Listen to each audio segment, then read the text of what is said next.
Please subscribe the channel and don't forget to click the bell icon.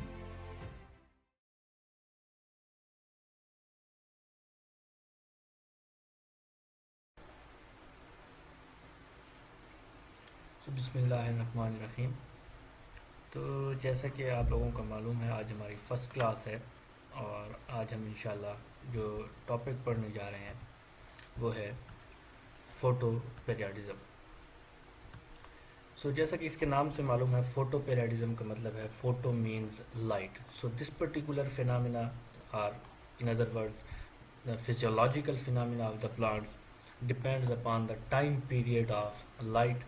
तो tagline में भी हमने इसको बता दिया कि this is response of the plant to relative day length, और in other words the response of the plant to relative length of night और द डार्क पीरियड।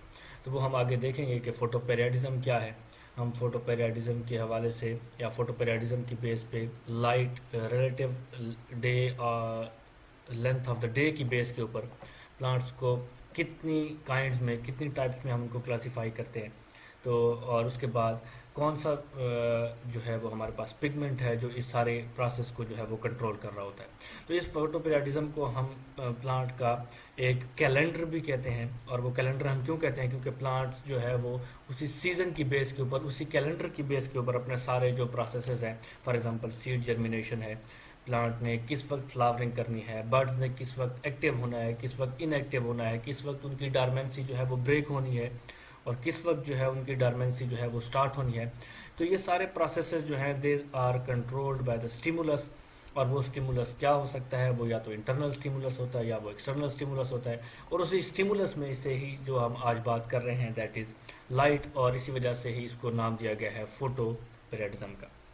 तो हम स्टार्ट करते हैं जैसे कि इंट्रोडक्शन में कि अगर हम स्टार्ट करें कि अगर हम एक चीज़ इमेजिन कर लें कि प्लांट्स जो हैं वो उस वक्त फ्लावर प्रोड्यूस करना शुरू कर दें जब उनके पास पॉलिनेटर्स मौजूद ना हो। इसका क्या मतलब है कि प्लांट्स जो हैं वो फ्लावर प्रोड्यूस उस वक्त कर रहे हैं जब उनके पास पॉलिनेशन की फैसिलिटी मौजूद नहीं है।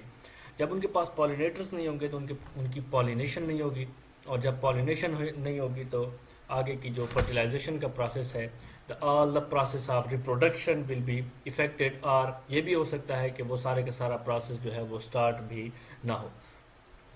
या हम इसके अलावा एक और बात देख लें, इफ़ ए डिसिडुअस ट्री क्या होता है, द ट्री जो हमारे पास तीन कैटेगरीज होते हैं, कार्डुकस, डिसिडुअस and persistent.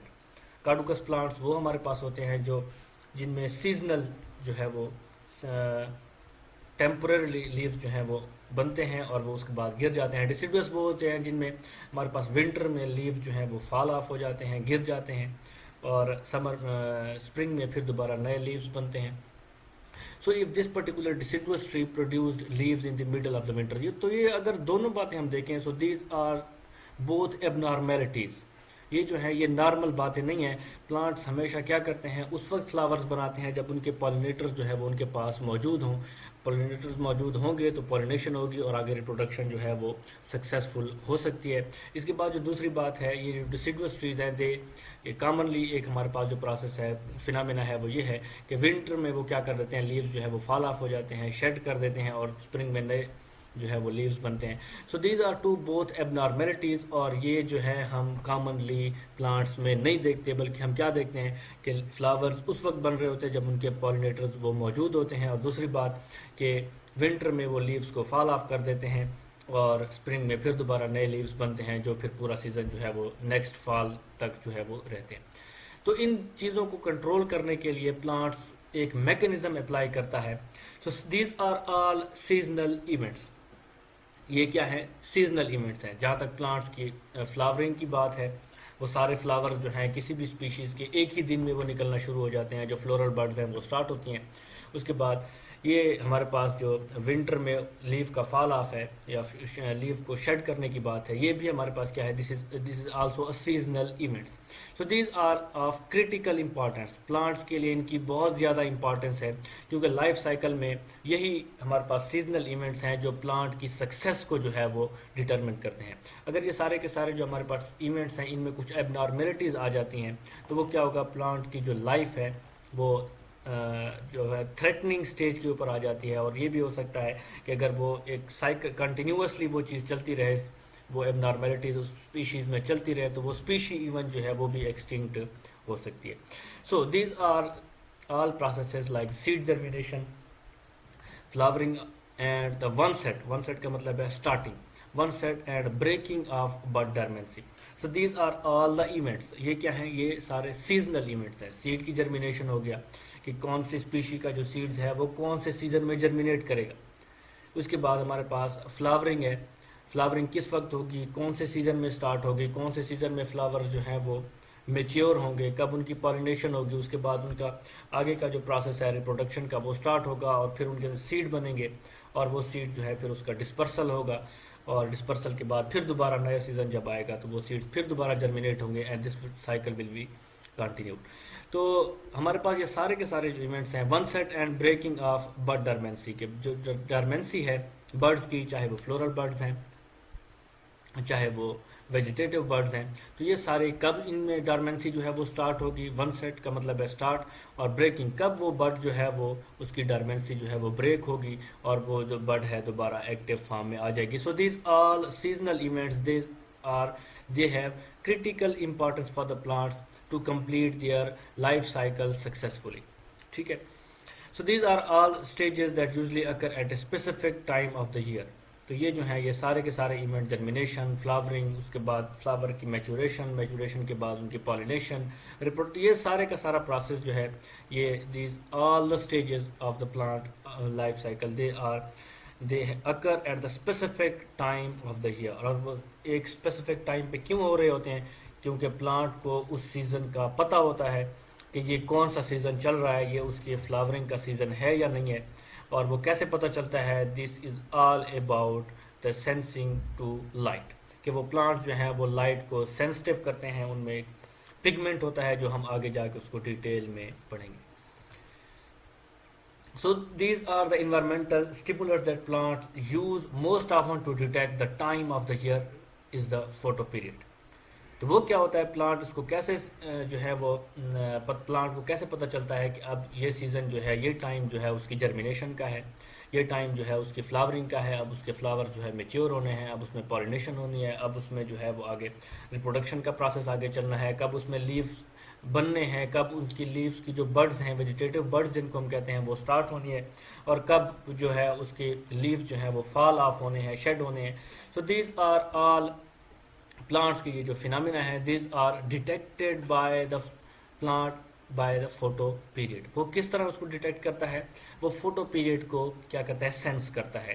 These plants are sensitive to light, कि कितना टाइम जो है उनको लाइट अवेलेबल है.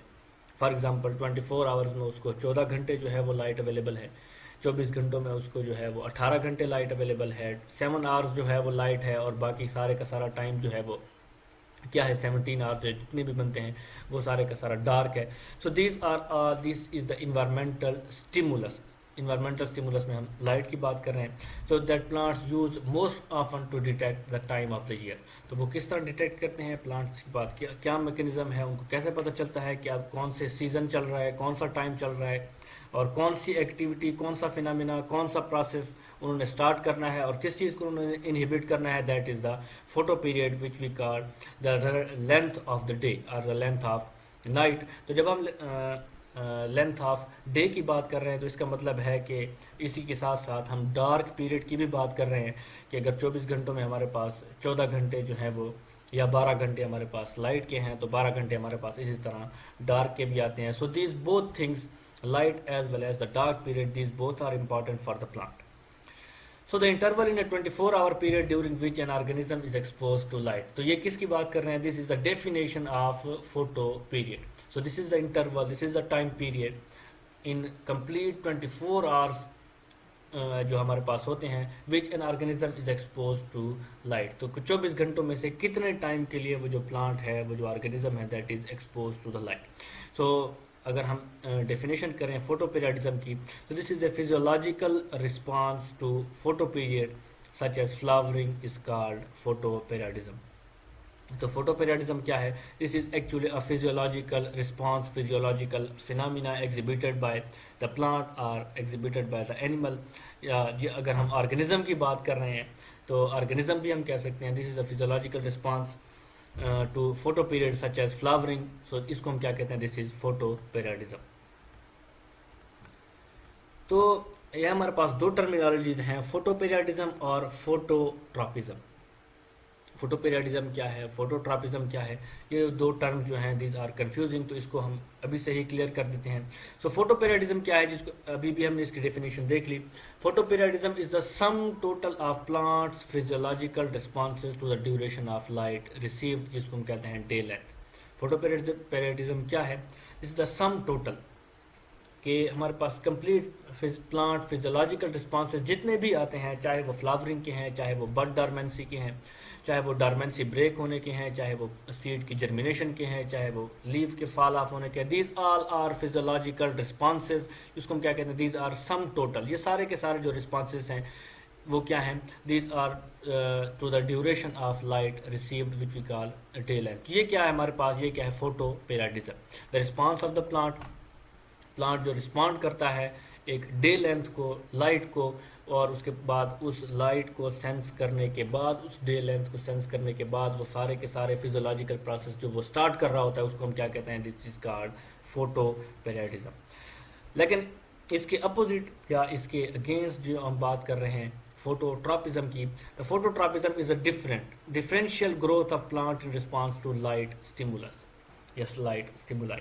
जबकि फोटोट्रॉपिज्म जो है इट इज़ कम्प्लीटली डिफरेंट। उसमें ठीक है लाइट का एक फंक्शन, एक रोल मौजूद है कि वो क्या कर रही होती है। लाइट जो है वो कुछ हमारे पास प्लांट के जो पार्ट्स होते हैं दे आर पॉजिटिवली फोटोट्रॉपिक, और कुछ जो हैं वो पार्ट्स जो हैं दे आर नेगेटिवली फोटोट्रॉपिक। और उसमें हमारे पास क्या है? The shoot of the plant that is positively phototropic, क्योंकि वो जब भी ग्रो होती है प्लांट से, जब भी रेडिकल और प्लम्यूल निकलता है सीड की जर्मिनेशन के बाद, तो एक से हमारे पास वेजिटेटिव या हम कहते हैं कि शूट सिस्टम बनता है, और एक में हमारे पास जो है वो क्या बनता है? रेडिकल से रूट सिस्टम बनता है, और प्लम्यूल से जो है वो शूट सिस्टम बनता है। So shoot system is positively phototropic, shoot always grow towards light, जबकि रूट जो है वो root always grows away from the light. तो this is also a plant response, a physiological response. लेकिन इसमें हमारे पास जो है सिर्फ लाइट का एक फैक्टर इन्वॉल्व है, लेकिन लाइट की ड्यूरेशन जो है वो इन्वॉल्व नहीं है। इसमें हमारे पास ये चीज़ है कि लाइट अवेलेबल होगी, जिस तरफ भी लाइट होगी प्लांट की जो शूट है वो उस तरफ ग्रो करेगी, और लाइट जो रूट है it will always grow away from the light. तो इसमें ठीक है लाइट इन्वॉल्व है, लेकिन इसमें ड्यूरेशन जो है वो लाइट की, इसका कोई फैक्टर, इसका कोई जो है इफेक्ट प्लांट के ऊपर नहीं है। देयर इज नो को रिलेशन, तो इसका कोई भी रिलेशनशिप जो है वो उसके साथ नहीं है। सिर्फ लाइट अवेलेबल है या नहीं है वो इस बात के ऊपर जो है वो प्लांट का रिस्पॉन्स जो है वो इफेक्ट करता है। So in photoperiodism, flowering and other developmental processes are regulated in response to photoperiod or day length, जबकि फोटोट्रॉपिज्म में हमारे पास ड्यूरेशन जो है वो मैटर नहीं करती, जबकि फोटोपेरियडिज्म में वो डे लेंथ की या डार्क पीरियड की जो है वो लाइट पीरियड की या डार्क पीरियड की ड्यूरेशन जो है वो मैटर करती है। So these are two different thing, although दोनों में हमारे पास लाइट जो है वो एक फैक्टर है, लेकिन these are both different things. Phototropism में क्या है कि सिर्फ लाइट इन्वॉल्व है, लाइट की तरफ एक जो पार्ट है प्लांट का वो ग्रो करता है, जबकि दूसरा पार्ट उससे अपोजिटली ग्रो करता है या away from the light grow करता है। जबकि हमारे पास फोटोट्रॉपिज्म में क्या है कि this is the response to the relative length of the day, कि वो टाइम पीरियड उसको कितना मिल रहा है, लाइट उसको कितनी मिल रही है। सो दिस ये दो हमारे पास। तो अब हम आते हैं कुछ इसकी हिस्ट्री की तरफ के कब इसको डिस्कवर किया गया था, किसने डिस्कवर किया था। तो यह इसकी हिस्ट्री जो है it dates back to 100 years ago। So in 1920 there were two physiologist in the America. तो उनके एग्रीकल्चर डिपार्टमेंट में देयर वर टू फिजियोलॉजिस्ट जिसको हम कहते हैं, जो थे Wightman W. Garner and Henry A. Allard, Garner and Allard. तो इन्होंने क्या किया था, इन्होंने फोटोपेरियडिज्म को डिस्कवर किया था इन 1920। और किस तरह डिस्कवर किया था, तो उन्होंने क्या किया, they carried out research and subsequently suggested the term photoperiodism for this phenomena. तो ये जो वर्क हुआ था it was carried out by these two scientist in the America, और जो फोटोपेराडिज्म की टर्मिनोलॉजी है it was also given by these two elegant plant physiologist. Discover भी इन्होंने किया और उसकी टर्मिनोलॉजी को या जो फिनामिना है उसको जो नाम है जो नेमिंग है it was also given bye, और 100 साल के बाद भी आज उनकी जो टर्मिनोलॉजी है उसको चेंज नहीं किया गया। Although there are many other advancement इस फिनामिना में, बहुत सारी चीज़ें डिस्कवर हो चुकी हैं कि किस तरह इस रिस्पांस को जो है वो प्लांट जो है वो एग्जिबिट करता है, लेकिन वो जो टर्मिनोलॉजी उन्होंने 100 साल पहले प्रोवाइड की थी, जो दी थी इस मैकेनिज्म को जो उन्होंने नाम दिया था, वो अभी तक भी वो चल रहा है। तो उन्होंने स्टार्ट कैसे किया था वो, these two scientist were working और they were studying on the tobacco plant variety जिसको हम कहते हैं मैरीलैंड मैमथ। ये एक हमारे पास म्यूटेंट है एक टोबैको की वैरायटी का जिसको हम कहते हैं मैरीलैंड मैमथ, और ये दो जो हमारे पास साइंटिस्ट थे Garner and Allard, they both were studying on the tobacco plant. ये असल में एक वैरायटी है जिसको म्यूटेंट कहते हैं, जिसको जो है Maryland Mammoth, growing at research center in Beltsville Maryland. तो एक मैरीलैंड जो है उनकी एक स्टेट है जिसमें ये दोनों काम कर रहे थे, और इसीलिए उसका जो नाम है it is also Maryland mammoth. तो समर के सीज़न में जब उन्होंने उस प्लांट को ग्रो किया, समर में हमारे पास यूजुअली क्या होता है कि डे लेंथ जो है वो दिन बड़े होते हैं और रातें जो हैं या जो डार्क पीरियड है इट इज़ लो, उसका जो टाइम पीरियड है वो कम होता है। तो क्या हुआ जब उन्होंने समर में उस प्लांट को ग्रो किया, कौन से प्लांट को, इस मैरीलैंड मैमथ को जब उन्होंने ग्रो किया तो वो प्लांट ग्रो हो गया कितना, 3 से 4 मीटर, जिसको अगर हम फीट में कन्वर्ट करें तो 10 से 13 फीट जो है वो ग्रो हो गया टॉल ड्यूरिंग द समर। लेकिन क्या हुआ, but fail to flower in August when the normal size tobacco plants flowered. तो मैंने जैसे अभी पहले भी आपको बताया कि this particular variety is a mutant of normal tobacco plants, क्योंकि ये म्यूटेंट है, ये एक वैरायटी है। तो नॉर्मली जो टोबैको के प्लांट्स हैं, जो नॉर्मली टोबैको की स्पीशीज हैं, they usually are commonly they flower in the August. तो वो अगस्त में जो है वो फ्लावर उनका आता है और आगे का उनका जो रिप्रोडक्शन का प्रोसेस है वो चलता है। लेकिन this particular variety which we call Maryland Mammoth, इसमें जो फ्लावर की इनिशिएशन है वो नहीं हुई। हालांकि उसमें जो वेजिटेशन या वेजिटेटिव ग्रोथ थी इट वाज अबाउट कंप्लीट, और उससे भी बल्कि ज़्यादा हो चुकी थी, वो 3 से 4 मीटर हो चुकी थी। सो 10 से 13 फीट का प्लांट हो चुका था, बट उसमें अभी तक जो है वो फ्लावरिंग स्टार्ट नहीं हुई थी जैसा कि नॉर्मली टोबैको की स्पीशीज़ में होता है। सो ये नॉर्मल साइज का प्लांट था, लेकिन इसमें फ्लावरिंग जो है वो स्टार्ट नहीं हुई। So they brought the giant plant into a greenhouse for protection during the winter. तो उन्होंने क्या किया, उस प्लांट को उन्होंने पेरिश नहीं किया, ज़ाया नहीं किया, बल्कि उसी प्लांट को, ये जो 3 से 4 मीटर ग्रो हो चुका था मैरीलैंड मैमथ का प्लांट, उन्होंने उसी प्लांट को कहाँ पे ले आए, वो ग्रीन हाउस में ले आए, क्योंकि समर में उसमें कोई जो है वो फ्लावरिंग नहीं हुई थी। तो वो उस प्लांट को कहाँ पे ले आए, ग्रीन हाउस में, ताकि उसमें फर्दर एक्सपेरिमेंट भी कैरी आउट किया जा सके। सो उसके बाद क्या हुआ, जब दिसंबर में वो जो उस प्लांट को वो कहाँ पे ले आए, ग्रीन हाउस में ले आए, और उसको वो फॉलो करते रहे कि कब इसमें फ्लावरिंग स्टार्ट होती है। तो उन्होंने एक नई चीज़ देखी कि बाकी टोबैको प्लांट्स की स्पीशीज़ के अपोजिट या उनके मुखालिफ या उनके uncommon to those plant species, that particular species of the Maryland Mammoth, वो उसकी फ्लावरिंग कब हुई, वो दिसंबर में हुई। तो यूजुअली क्या होता है कि टोबैको की स्पीशीज़ की जो फ्लावरिंग है इट अकर्स इन दी अगस्त, लेकिन ये फ्लावर कहाँ पे आए, किस सीज़न में आए, ये आए दिसंबर में। So there is a huge difference between these two seasons. अगस्त में क्या होता है कि जो डे लेंथ है वो ज़्यादा होती है, गर्मियों में, समर में जो डे लेंथ है वो ज़्यादा होती है, और जो नाइट पीरियड है, जो डार्क पीरियड है, इट इज़ लो, वो कम होता है। लेकिन हमारे पास दिसंबर में क्या होता है, दिसंबर में दिस इज टोटली अपोजिट। दिसंबर में जो नाइट का पीरियड है, जो डार्क पीरियड है, it is longer, while the जो हमारे पास दिन का टाइम है, जो हमारे पास लाइट का पीरियड है या जो फोटो पीरियड है, इट इज़ लो। तो अब क्या हुआ कि uncommon to those all the species of the tobacco plant, this particular species which we called Maryland Mammoth, which these two scientist Garner and Allard were thought to, or they were carrying out their experiment on this particular species. So this particular species flowered in December. तो ये एक surprising बात थी। So these two scientist decided to conduct some experiment, further experiment, to know why this particular species is not flowering और not initiating their flowering response in the August and uncommon to those species, this particular species is flowering in the December. तो उन्होंने क्या किया, उन्होंने इस plant को part में grow किया इन द फॉल। अब उन्होंने क्या किया, इस प्लांट को ग्रो करना शुरू किया फॉल सीजन में। ये जो हमारे पास फॉल सीजन कौन सा होता है, जब हमारे पास दिन जो है वो आहिस्ता आहिस्ता कम होना शुरू हो जाते हैं और नाइट पीरियड जो है वो डार्क पीरियड जो है वो ज़्यादा होना शुरू हो जाता है। तो उन्होंने इस प्लांट को ग्रो किया, स्टार्ट किया पॉट्स में, गमलों में, ग्रीन हाउस में, और दे ग्रू ओनली अबाउट ए मीटर। वो जो पहला हमारे पास प्लांट था जिन्होंने उसको फॉलो किया था वो 3 to 4 मीटर का था। ये जो हमारे पास बनते हैं तकरीबन 13 फीट, जबकि ये प्लांट जो था और वो 13 फीट तक भी उसमें फ्लावरिंग इनिशिएट नहीं हुई थी। लेकिन ये जो प्लांट इन्होंने ग्रो किया कब, फॉल में या विंटर में, तो ये जब 3 फीट तक पहुंचा तो इसमें हमारे पास जो है वो फ्लावरिंग उनके पास जो है वो स्टार्ट हो गई। सो दिस वाज क्वाइट इंटरेस्टिंग कि एक प्लांट जो है वो 13 फीट तक ग्रो हो रहा है लेकिन उसमें फ्लावर जो है वो इनिशिएट नहीं हो रहे, फ्लावर नहीं आ रहे, जबकि एक प्लांट हमारे पास जो डिफरेंट सीजन में ग्रो हो रहा है, so it is only about 3 feet, तो और उसमें फ्लावरिंग जो है वो इनिशिएट हो गई है। So they kept the tobacco plants in complete darkness. तो उसके बाद उन्होंने उसको डार्कनेस में रखा from 4 PM until 9 AM, so thereby allowing them only 7 hours of daylight।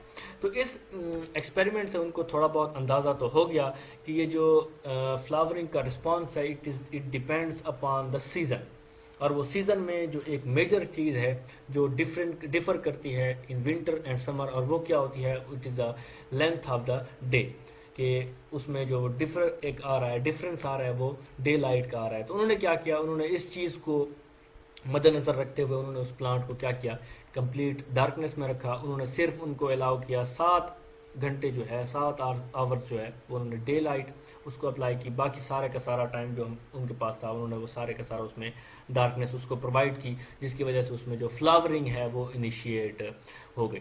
तो इसके बाद ये तो further investigation showed that length of day actually the length of the night was directly related to the onset of flowering in many plants. तो इसके बाद इसके ऊपर और इन्वेस्टिगेशन हुई, बहुत सारे फिजियोलॉजिस्ट, बहुत सारे जो हमारे पास प्लांट के जो हमारे पास साइंटिस्ट थे उन्होंने इसके ऊपर काम करना शुरू किया। और उसके बाद क्या हुआ कि उन्होंने बताया कि there was a length of the day, जिसको हम कहते हैं, जो इसके बाद बहुत सारी इन्वेस्टिगेशन में हमारे पास ये चीज़ पता चली that was actually length of night, कि हमारे पास असल में वो फोटो पीरियड नहीं है, लाइट का पीरियड हमारे पास नहीं है, असल में हमारे पास वो डार्क पीरियड है विच stimulates flowering in plants that was directly related to the onset or the start of the flowering in many plants.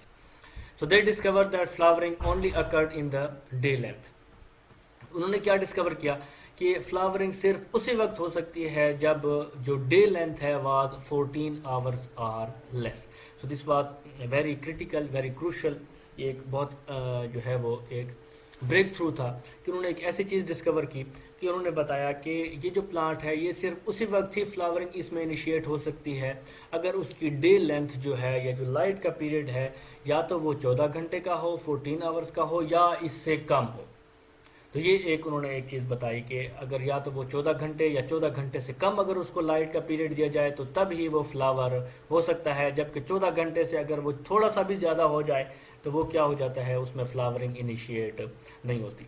तो इन सारे एक्सपेरिमेंट्स को, इस रिजल्ट्स को उन्होंने क्या किया 1920 में पब्लिश किया, और उसके बाद बहुत सारे साइंटिस्ट जो है इसके ऊपर जो है वो उन्होंने वर्क करना शुरू किया, और अभी तक आफ्टर 100 ईयर्स बहुत सारे हमारे पास डिस्कवरीज हैं, पिगमेंट्स हैं, इसका मैकेनिज्म है वो डिस्कवर हो चुका है। So later called the phenomena photoperiodism. उन्होंने अपने वर्क को पब्लिश किया और उस फिनोमेना को क्या नाम दिया, फोटो पेरियडिज्म का। तो ये तो थी एक इसकी छोटी सी हिस्ट्री जो गार्नर एंड एलर्ट ने एक्सपेरिमेंट कंडक्ट किया, और उसके बाद उन्होंने बताया कि किस तरीके से ये जो डे लाइट है या जो डार्क पीरियड है it effects the flowering response of the plant. और उसके बाद जो है अभी हमारे पास बहुत सारे एडवांसमेंट रीसेंट टेक्निक्स के जरिए आ चुकी हैं। तो अब उन्होंने क्या किया, they have classified the plants on the basis of this particular photo period, कि उसमें कितना जो है वो फोटो पीरियड उसको रिक्वायर्ड होता है। जिस तरह मैरीलैंड मैमथ के लिए उन्होंने बताया कि 14 घंटे की जो लाइट है या जो लाइट का टाइम है वो उसको रिक्वायर होता है, इससे ज़्यादा अगर हो जाए तो उसमें फ्लावरिंग इनिशिएट नहीं होती। तो इसी बेस के ऊपर, फोटो पीरियड की बेस के ऊपर they have classified the plants either short day plants or long day plants or day neutral plants. So photo period is the length of the day. So on the basis of the length of the day, the requirement of the plant, the requirement of the photo period के कितना time उसको required है, either they are SDPs which we call short day plants, LDPs long day plants, or they are day neutral plants. So those plants, सबसे पहले हम क्या discuss कर रहे हैं, these are short day plants जिसको हम कहते हैं SDPs. So plants that will not flower unless the day length is shorter than the critical length. तो क्रिटिकल लेंथ क्या होते हैं, are called short day plants. तो वो हमारे पास सारे के सारे प्लांट जिनकी हमारे पास एक लिमिट है कि ये क्रिटिकल लेंथ है. जिस तरह हमारे पास मैरीलैंड मेमथ की जो क्रिटिकल लेंथ है दैट इज 14 आवर्स. अगर 14 आवर्स से उसकी जो ड्यूरेशन है वो कम होगी तो तब ही उसमें फ्लावरिंग जो है वो इनिशिएट हो सकती है. अगर 14 आवर्स से उसकी थोड़ी सी भी उसकी जो फोटो पीरियड है, जो लाइट है वो ज़्यादा हो गई तो उसमें फ्लावरिंग इनिशिएट नहीं हो सकती. So those plants which will flower only when their photoperiod is less than the critical length. अगर उसका फोटो पीरियड जो है वो 14 घंटे है तो 14 घंटे से उसका जब लाइट जो है वो कम होगी तो तभी वो फ्लावरिंग उसमें इनिशिएट हो सकती है. एक और बात जो याद रखने की है कि ये जो हमारे पास फ्लावर है, जो रिस्पॉन्स है, उसमें ये जो क्रिटिकल लेंथ है it varies from species to species. ये हर एक स्पीशी के लिए अलग होती है. ये ऐसा नहीं है कि शॉर्ट डे प्लांट्स के लिए एक 14 घंटे का जो है वो हमने एक स्पीशी के लिए बता दिया तो 14 घंटे के लिए यही शॉर्ट डे प्लांट सारे के सारे जो है वो 14 घंटे से कम उनको लिए चाहिए. So it depends on the species. हर एक स्पीशी के लिए ये क्या होगा, डिफर होगा. कोई स्पीशी हो सकता है कि वो 10 घंटे उसका क्रिटिकल लेंथ हो, तो वो स्पीशी जिसमें 10 घंटे की क्रिटिकल लेंथ होगी उसमें जब तक उसमें कम उससे 10 घंटे से कम उसको लाइट अवेलेबल होगी तभी वो फ्लावर करेगी, और 10 घंटे से ज़्यादा जब हो जाएगी तो वो उसमें फ्लावरिंग जो है वो इनिशिएट नहीं होगी. इसी तरह हमारे पास डिफरेंट स्पीशीज़ हैं which have different critical length of photo period and these plants. तो शॉर्ट डे प्लांट्स का क्या मतलब है, तो उस क्रिटिकल लेंथ से जब कम होगी तो उसको हम क्या करेंगे, these plants are short day plants. So these include, जब हम इसकी जो है वो एग्जांपल्स देखते हैं, एस्टर कौन से होते हैं, तो एस्ट्रेसी फैमिलीज के जो प्लांट्स हैं, क्राइजेंथेमम्स, डहलियाज, गोल्डन रॉड्स. डहलिया हमारे पास बहुत सारे जो हैं वो गार्डन के प्लांट्स हैं. रेगवीड्स, सॉर्गम्स, ये हमारे पास सॉर्गम क्या है, Poaceae family, salvias, strawberries and violets. तो ये सारे के सारे प्लांट्स हैं. These are all short day plants as they flower only when the day length is less than their critical length. तो ये हमारे पास क्या आते हैं, they are short day plants. तो शॉर्ट डे प्लांट ये हम अब इसको समझने की कोशिश करते हैं एक डायग्राम से.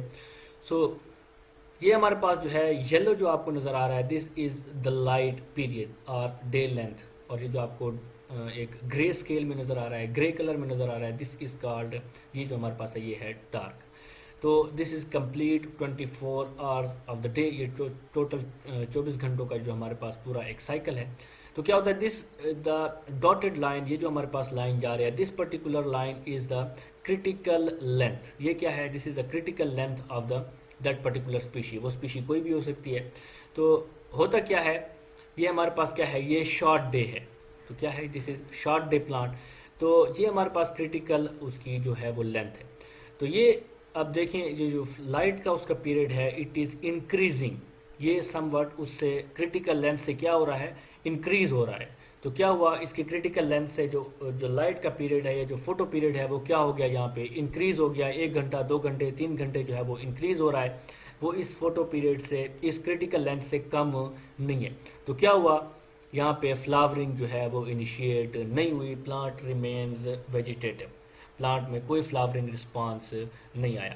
जबकि दूसरी जगह पे जब हम देखते हैं दूसरे केस में, तो यहाँ पे क्या है, देयर इज़ ए, हमारे पास जो रिलेटिव लेंथ है लाइट की, this is far more less. ये जो हमारे पास क्रिटिकल उसकी लेंथ है, जो उसके लिए रिक्वायरमेंट है, वो उससे कहाँ पे आ रही है, दिस इज़ लो, वो उससे क्या है, कम है. जबकि डार्क पीरियड जो है वो हमारे पास ज़्यादा है. तो यहाँ पे क्या हुआ, वो फ्लावरिंग जो है वो इनिशिएट हो गई.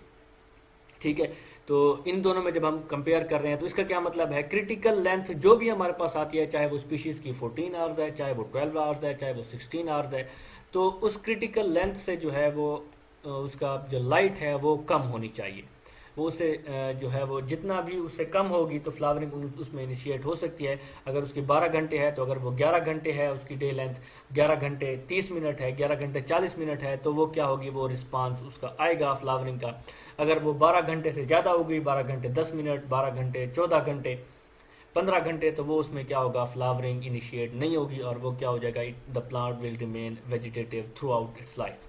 और उसके बाद हमारे पास ये जो हमने दूसरे केस में देखा कि उसका फोटो पीरियड जो है अब वो उससे कम, अब कम की जो है वो लिमिट हमारे पास नहीं है। कम की लिमिट वो हो सकता है कि 2 घंटे की उसको फोटो पीरियड मिल रहा है, 3 घंटे का मिल रहा है, 4 घंटे का मिल रहा है, 11 घंटे का मिल रहा है। तो जितना भी मिल रहा है वो उससे क्या है, कम है, चाहे जितना भी है, चाहे वो यहाँ तक आ रहा है, चाहे वो उसके कंप्लीट यहाँ तक 12 आवर्स पूरे कर रहा है, लेकिन उससे कम होना चाहिए।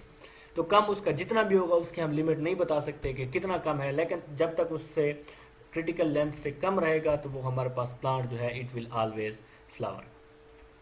ये जो थर्ड हमारे पास केस आ रहा है, तो ये एक्सपेरिमेंट्स के वक्त उन्होंने इस केस को, इस तरह के एक्सपेरिमेंट्स उन्होंने कैरी आउट किए थे ताकि पता चलाया जा सके कि असल में जो है वो कौन सी चीज़ जो है वो उसको डिटरमिन कर रही है। तो इस केस को हम जब हम वापस आएंगे, जब हम डिस्कस करेंगे आइदर द डे लेंथ और द डार्क पीरियड, कि डार्क पीरियड है या लाइट पीरियड है जो डिटरमिन करता है फ्लावरिंग के रिस्पांस को, तो हम इस चीज़ को फिर दोबारा जो है वो डिस्कस करेंगे। तो ये उसके कैप्शन में है, flowers when night exceeds a critical dark period, A flash of light interrupting the dark period preventing the flowering. तो ये जो हमारे पास शॉर्ट डे प्लांट्स आते हैं, they are actually long night plant, क्योंकि दिन जो है जब वो कम होगा तो उसकी जो नाइट है वो क्या हो जाएगी, ज़्यादा हो जाएगी। So these short day plants they are also known as long night plants. तो ये तो हो गया हमारे पास शॉर्ट डे प्लांट्स। इसी तरह हमारे पास है लॉन्ग डे प्लांट्स, जिनको हम कहते हैं LDPs. So those plants, these are the plant they will not flower unless period of light are longer. तो जब आप इसको कंपेयर करते हैं शॉर्ट डे प्लांट्स के साथ, उसमें हमने एक टर्म यूज़ की थी शॉर्टर देन। उसमें क्या था कि वो एक क्रिटिकल लेंथ से जो हमारे पास डे लेंथ थी, हमने कहा था कि उससे कम होगी, जितनी भी कम हो वो डिपेंड करता है प्लांट के ऊपर कि उसको कितना टाइम मिल रहा है। तो अगर उससे कम होगी तो वो फ्लावर उसमें इनिशिएट होगा। जबकि यहाँ पे हम क्या टर्म यूज़ कर रहे हैं, we are using this particular longer than the critical length. अब वो लॉन्गर कितनी है, उससे कितनी ज़्यादा, उसको 2 आवर्स ज़्यादा मिल रहे हैं, 4 आवर्स ज़्यादा मिल रहे हैं, वो डिटरमिन करता है, वो बताएगा, वो प्लांट के ऊपर डिपेंड करता है कि उसको जितना भी। लेकिन एक शर्त जो है, वो जो कंडीशन है वो क्या है, it will be longer than that particular critical length. जब उससे ज़्यादा होगी तो वो फ्लावर उसमें इनिशिएट होंगे, जब उससे कम होगी तो उसमें फ्लावरिंग जो है वो इनिशिएट नहीं होगी। So these plants are called long day plants. तो इसकी जब हम एग्जांपल देखते हैं, these include garden beets, larkspur, lettuce. ये जो लार्कस्पर हमारे पास क्या है, रननकुलेसी फैमिली का एक प्लांट है। इस तरह लेट्यूस जो है, ये जो सलाद है, पोटैटोज, आलू, स्पिनच जो है ये हमारे पास, जिसको हम कहते हैं एंड वीट। स्पिनच जो है वो हमारे पास पालक है, और वीट जो है वो हमारे पास क्या है, Triticum aestivum. So these all plants they are long day plants. तो ये उसकी एग्जांपल्स हैं। तो such plant usually flower in the summer. तो जब आप इन सारे प्लांट्स को देखेंगे तो कि क्या है, सो इसको हमने जो है वो कंफ्यूज नहीं करना कि ये सारे के सारे प्लांट्स जो हैं वो हम विंटर में ग्रो कर रहे होते हैं। अब इन सारे प्लांट्स को देखें, वीट की जो जर्मिनेशन है वो कब होती है, वो हम नवंबर में कर रहे होते हैं। ये जो वीट की सोइंग है, जो इसकी जर्मिनेशन है वो कब हो रही होती है, वो हो रही होती है समर में। इस तरह स्पिनच है, इसी तरह टोमेटोज हैं, इनकी जर्मिनेशन कब हो रही होती है, ये विंटर में हो रही होती है, नवंबर दिसंबर में हो रही होती है। नवंबर में हम इनको सो कर रहे होते हैं। लेकिन हम जो ये जो बात कर रहे हैं, we are talking about the flowering response, we are not talking about the germination. तो ये क्या होगा, वीट भी क्या होता है, नवंबर में हम इसको सो करते हैं तो उसकी वेजिटेटिव ग्रोथ कंप्लीट होती है। तो जैसे ही ये मार्च में या हम फरवरी के एंड में या फरवरी के मिड में क्या होता है, उसमें फ्लावरिंग रिस्पांस स्टार्ट हो जाता है। और हमें भी पता है कि मार्च में जो है वो डे लेंथ जो है वो इंक्रीज होना शुरू हो जाती है। तो जब उसको वो क्रिटिकल लेंथ मिलती है जो उसके लिए रिक्वायरमेंट है, तो उसमें फ्लावरिंग जो है वो स्टार्ट हो जाती है। तो इसीलिए जब आप इसको देखेंगे तो आपको इट माइट कन्फ्यूज यू, ये सारे के सारे प्लांट्स जो हैं, चाहे वो ये लार्कस्पर है, ये जो हम गार्डन्स में लगाते हैं, तो ये सारे के सारे जो है वो विंटर में सो हो रहे होते हैं। तो we are not talking about the germination, we are talking about the flowering response. ये जब अपनी वेजिटेटिव ग्रोथ कंप्लीट करते हैं और वो लाइट का पीरियड इनको क्रिटिकल लेंथ मिलती है, तो क्या होता है उसमें जो फ्लावरिंग जो है वो स्टार्ट हो जाती है. So but will also flower when left under continuous artificial illumination. तो ये हमारे पास एक नेचुरल फिनोमिना है. ये आगे जो हमने लास्ट पॉइंट में बात किया, दिस इज आर्टिफिशियल. ये हम आर्टिफिशियली बात कर रहे हैं. आर्टिफिशियली हम उसको लैब में जब हम एक्सपेरिमेंट कैरी आउट कर रहे होते हैं तो क्या है कि उसमें हम उसको अलग तरीके से हम उसको फिर समर में भी ग्रो कर सकते हैं. ग्रीन हाउस में जिस तरह हमारे पास आर्टिफिशियल कंडीशंस होती हैं तो हम किसी भी प्लांट को किसी भी सीजन में ग्रो कर सकते हैं. So we are talking about दो स्पीशीज. तो ये हम बात कर रहे हैं, this are long day plant. तो ये जो हमारे पास है ये हम पहले बात कर चुके हैं. ये जो डॉटेड लाइन आपको नज़र आ रही है जो ट्रेवर्स कर रहे हैं, दिस इज ये क्या है, ये है हमारे पास वो उसकी क्रिटिकल लेंथ. तो यहाँ पे हमारे पास ये जो येलो आपको कलर नज़र आ रहा है, दिस इज फोटो पीरियड और डे लेंथ. और ये जो आपको ग्रे नज़र आ रहा है ये क्या है हमारे पास उसकी डार्क पीरियड है. तो ये क्रिटिकल लेंथ से जो हमारे पास लाइट है या जो डे लेंथ है इट इज़ इंक्रीजिंग, वो उससे क्या हो रही है, ज़्यादा हो रही है. तो वो प्लांट जो है आपको ये जो नज़र आ रहा है रिस्पांस जो है उसमें फ्लावर आपको नज़र आ रहा है, उसमें फ्लावरिंग इनिशिएट हो चुकी है. जबकि दूसरे केस में जब हम देखते हैं तो दूसरे केस में क्या है कि लाइट जो है this is less than critical length. वो क्रिटिकल लेंथ से वो जो लाइट का पीरियड है it is far more less. तो डार्क का पीरियड उसमें ज़्यादा है. तो यहाँ पे आपको प्लांट जो है इस चीज़ वेजिटेटिव, उसमें कोई फ्लावरिंग रिस्पांस इनिशिएट नहीं हुआ. और ये थर्ड हमारे पास फिर वही केस आ गया कि आइदर द डार्क और the light period is involve. तो ये जब हम आखिर में इस को देखेंगे कि either there are hormone, there are pigment, कि how this particular phenomena is carried out, mechanism is regulated by the plants. तो उसमें हम ये सारी की बातें देखेंगे कि how either the dark or the light period is involved in the flowering of the plant. तो ये हमारे पास थे लॉन्ग डे प्लांट्स. तो अब हम जाते हैं किस पे ऊपर, लास्ट हमारे पास जो कैटेगरीज आती है उसको हम कहते हैं डे न्यूट्रल प्लांट्स. तो against are the opposite to both the categories which we have discussed earlier, short day plants, long day plants. ये जो हमारे पास प्लांट्स हैं they do not flower in response to daylight changes. तो ये जो है उस डे लाइट के ऊपर डिपेंड नहीं करते कि डे लाइट उनको कितनी मिल रही है, 12 घंटे की है, 14 घंटे की है, 16 घंटे की है. तो उनकी फ्लावरिंग जो है, फ्लावरिंग रिस्पांस जो है it does not depend upon the changes of the photo period. So they flower when they reach a particular stage of maturity. तो ऐसा नहीं है कि इनमें फ्लावरिंग का जो रिस्पांस है इट इज़ अनरेगुलेटेड. याद रखें प्लांट्स में और एनिमल्स में और ऑर्गेनिज्म में कोई भी चीज़ जो है वो अनरेगुलेटेड नहीं होती. अगर कोई चीज़ अनरेगुलेटेड हो जाए तो वो एबनॉर्मेलिटी क्रिएट करती है. जैसा कि अगर आप सिंपल एग्जांपल दे दें, ट्यूमर्स हैं, कैंसर्स हैं, अगर एक सेल डिवीजन जो है वो एबनॉर्मल हो जाए, अनरेगुलेटेड हो जाए, उसके ऊपर कोई चेक ना हो, तो it result in the tumour. Cancer की फॉर्म में वो जो है वो उभरती है, वो नज़र आती है, वो रिजल्ट उसका क्या होता है, कैंसर होता है. और उसके बाद ultimately mostly it leads to the death of the organism, mostly जो ह्यूमंस में होता है. So they flower when they reach a particular stage. तो इनकी रेगुलेशन क्या है कि वो स्टेज है, जब वो स्टेज जैसे ही वो मेट करती है, वो स्टेज पहुंचती है, वो स्पीशी में, हर एक स्पीशी में वो स्टेज जो है वो डिफरेंट होती है. तो जैसे ही वो मेच्योरिटी की स्टेज उनको आती है तो वो क्या होते हैं, ये वो फ्लावरिंग उनका रिस्पांस जो है वो स्टार्ट हो जाता है. तो ज़रूरी नहीं है कि हर एक स्पीशी में this particular stage will be responsible for the initiation of the flower. तो कुछ स्पीशीज में क्या होता है, because of some other cues. क्या है क्यू हमारे पास, क्या है, हिंट है, लाइक टेम्परेचर और वाटर. तो दीज ऑल आर स्टिमुलाई. तो ये स्टिमुलस जो है वो टेम्परेचर भी हो सकता है, वाटर भी हो सकता है, but these are other than the light. क्योंकि हम फोटोपेरियोडिज्म में बात कर रहे होते हैं लाइट के पीरियड की, तो इसीलिए हम इनको क्या कहते हैं, these are day neutral plants. Although these flowering in these particular plants is regulated by certain things like the maturity or the stage of the maturity of the plants or certain other stimuli like temperature or water, but these are other than the photo period or the day length, so that's why we are calling them day neutral plant. So this is the most common kind of flowering pattern. So mostly plants